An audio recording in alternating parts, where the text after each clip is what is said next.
शिक्षकों की जब जब मांग उठी है तब तक एक सवाल कई लोगों के मन में आया कि यार ठीक है, चुनाव के समय तो अक्सर ऐसी घोषणा होती है, कौन सी बड़ी बात हो गई यदि 2 सितंबर 2023 को महापंचायत में तत्कालीन मुख्यमंत्री शिवराज सिंह चौहान जी ने घोषणाएं कर दी। उन्होंने एक मानदेय वाला जो वृद्धि वाला है वो पूरा तो किया, क्यों एक महापंचायत की घोषणाओं को हम पकड़ कर बैठे हुए? दस्तावेज कहाँ है? एक घोषणा है, एक राजनीतिक व्यक्ति ने की है, अमूमन होता रहता है, लेकिन इस एक बात को लेकर बार बार आंदोलन क्यों किया जा रहा है? तो यहाँ मैं अपने दर्शकों को बता दूं कि मामला सिर्फ एक घोषणा से जुड़ा नहीं है। दूसरे स्टेट का आप उदाहरण देखिए, छत्तीसगढ़ में एक नीति लाई गई अतिथियों के भविष्य को सुरक्षित रखने के लिए, और ये कहा जा सकता है कि वो तो पड़ोस का स्टेट है, हर स्टेट की अपनी पॉलिसी होती है। यहाँ पे इतना बवाल क्यों? सवाल इस बात का है कि महापंचायत, देखिए कोई भी तत्कालीन मुख्यमंत्री जब शिवराज सिंह चौहान ने कोई घोषणा की होगी तो कोई भी नेता, वो भी तब जब वो सत्ता पक्ष में है, ऐसे ही घोषणा नहीं कर देते। उसके पीछे पूरी एक स्ट्रेटेजी होती है। कोई भी चुनाव से पहले जब कोई वादे और इस टाइप की चीजें होती है तो जहां तक मैं समझता हूं कि उसकी पूरी एक स्ट्रेटेजी प्लान होता है, अधिकारियों से बात की जाती है, विभाग के अधिकारियों से बात की जाती है, यार ये बोलें इससे क्या फायदा होगा, और यदि चलिए मान लो कि हमारी बात का भरोसा कर लिया तो क्या हम इसको अमल में ला सकते हैं? यदि ला सकते हैं तो उसके तरीके क्या क्या होंगे? ये तमाम चीजें उस समय खंगाली जाती है। देखिए मुख्यमंत्री जब भी कुछ बोलते हैं ना तो उसके पीछे लॉजिक रहता है, ऐसा नहीं है कि जो मन में आया वो बोल दिया। वो भी समझते हैं खजाना कितना खाली है, कितना भरा रहा है, वित्त की क्या समस्याएं आएंगी। जाहिर सी बात है, जब महापंचायत हुई तो उसकी घोषणाएं करने से पहले उन पर काम किया होगा। क्या हम कर सकते हैं? क्या ये कानून के दायरे में? उसके बाद किया होगा। खैर, ये तो इस बात का कोई अंत नहीं है, हम इसके लिए एक अलग से वीडियो फिर बना देंगे। आज सवाल इस बात का हम वीडियो में उठा रहे हैं कि क्या अतिथि सिर्फ आंदोलन इसलिए कर रहे हैं कि तत्कालीन मुख्यमंत्री शिवराज सिंह चौहान ने 2 सितंबर 2023 को महापंचायत में कुछ घोषणाएं कर दी थी और उन घोषणाओं पर अमल नहीं हुई। सिर्फ इस मुंह जुबानी घोषणा के पीछे अतिथि शिक्षक इतना बवाल मचा रहे हैं, तो आप गलत हैं। सबसे पहले आप एक बार ये डॉक्यूमेंट देखिए। ये डॉक्यूमेंट में आप देखिए नीचे जहां डीएस कुशवाहा संचालक लोक शिक्षण मध्य प्रदेश लिखा है, इसमें अलग दिख रहा है कि ये 16 जनवरी 2024 का ये डॉक्यूमेंट है और ये लिखा गया है उप सचिव मध्य प्रदेश शासन स्कूल शिक्षा विभाग मंत्रालय वल्लभ भवन भोपाल।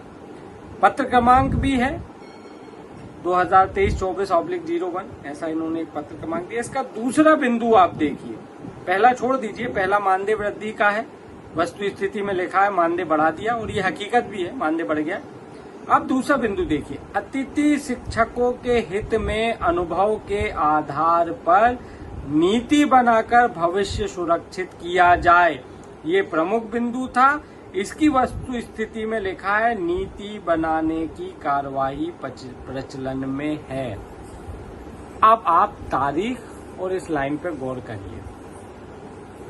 यदि ये सिर्फ चुनावी जुमला था जो 2 सितंबर 2023 को इसलिए दिया गया ताकि मध्य प्रदेश में सत्ता में वापसी आ जाए, तो आप ये बताइए कि भाई चुनाव तो हो चुके थे, दिसंबर में मतगणना होके सब फाइनल हो गया था, बीजेपी की सरकार बन रही थी, तमाम चीजें थी।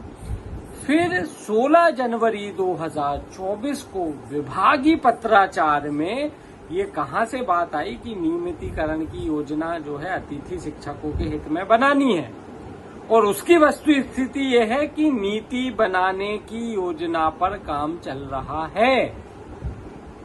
भाई जनवरी 2024 में तो कोई चुनाव नहीं थे विधानसभा के, वो तो दिसंबर तक सारी स्थिति क्लियर हो गई थी।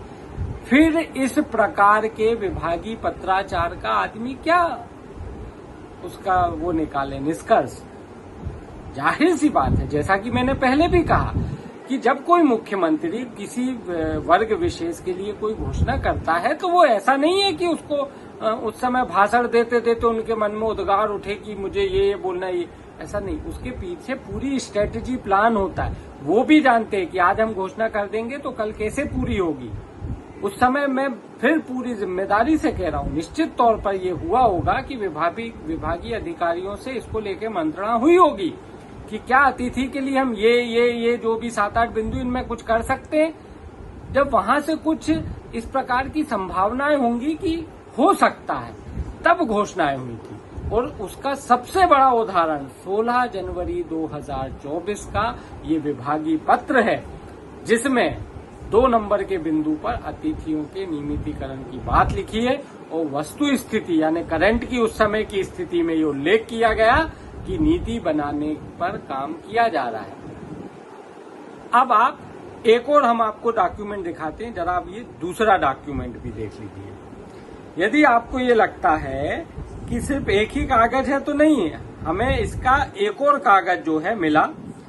इसकी आप डेट देखिए, वो था 16 जनवरी 2024 का, ये था 23 फरवरी 2024 का। ये पत्र लिखा गया विनोद कुमार राजौरिया प्राचार्य बगरोदा, महेश शर्मा प्राचार्य पीलूखेड़ी, राकेश अग्रवाल व्याख्याता जिला शिक्षा एवं प्रशिक्षण संस्थान, जिसे डाइट भी कहा जाता है, लिखा वही संचालक लोक शिक्षा मध्य प्रदेश BS कुशवाहा ने।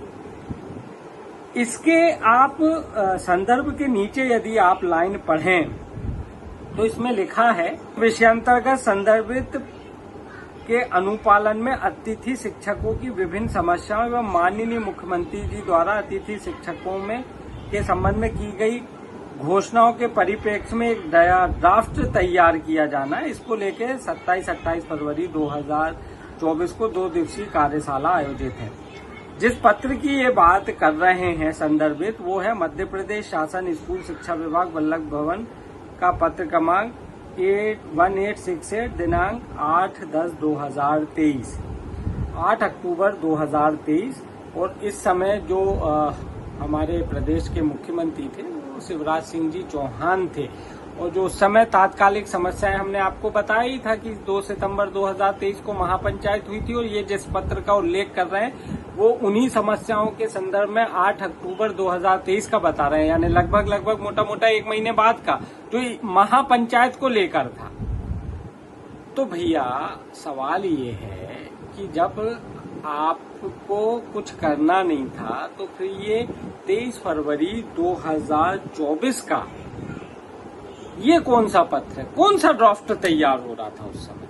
सवाल ये उठता है, हर अतिथि शिक्षक ये जानना चाहता है कि यदि सिर्फ वो कोरी घोषणा थी तो आप ये बताएं कि 23 फरवरी 2024 को आखिर अतिथि शिक्षकों की कौन सी समस्याओं के निराकरण के लिए आप कौन सा ड्राफ्ट तैयार करने वाले थे। अब ऐसे में यदि आप ये कहें अतिथियों से कि महापंचायत की घोषणा भूल जाओ, तो क्या ये वाजिब है, क्या ये सही है? आप खुद विचार कीजिए। 2 सरकारी दस्तावेज हैं। हम घोषणाओं की बात अब इस वीडियो में नहीं कर रहे, यहाँ पर हम बात कर रहे हैं सरकारी दस्तावेज की। यदि महापंचायत की घोषणाओं को अमल में नहीं लाना था तो ये 16 जनवरी को जो पत्र चला था वो क्या था? यदि कोई अतिथि की समस्या ही नहीं थी जो अक्टूबर 2023 में जिसको लेके पत्र लिखा गया, तो फिर ये 23 फरवरी 2024 को कौन सा विभाग ड्राफ्ट तैयार कर रहा था और वो अतिथियों की समस्या थी कौन सी? जहां तक मुझे ध्यान है, महापंचायत के बाद अतिथि जब तक नया शैक्षिक सत्र नहीं आ गया तब तक कोई बहुत बड़ा ना कोई आंदोलन हुआ ना कुछ ऐसी चीज हुई। फिर आप कौन सा ड्राफ्ट तैयार कर रहे थे फरवरी में? ये अतिथि को स्पष्ट करना चाहिए। और यही वजह है कि अतिथि आज अपने हक की लड़ाई के लिए वापस आंदोलन करने वाला है।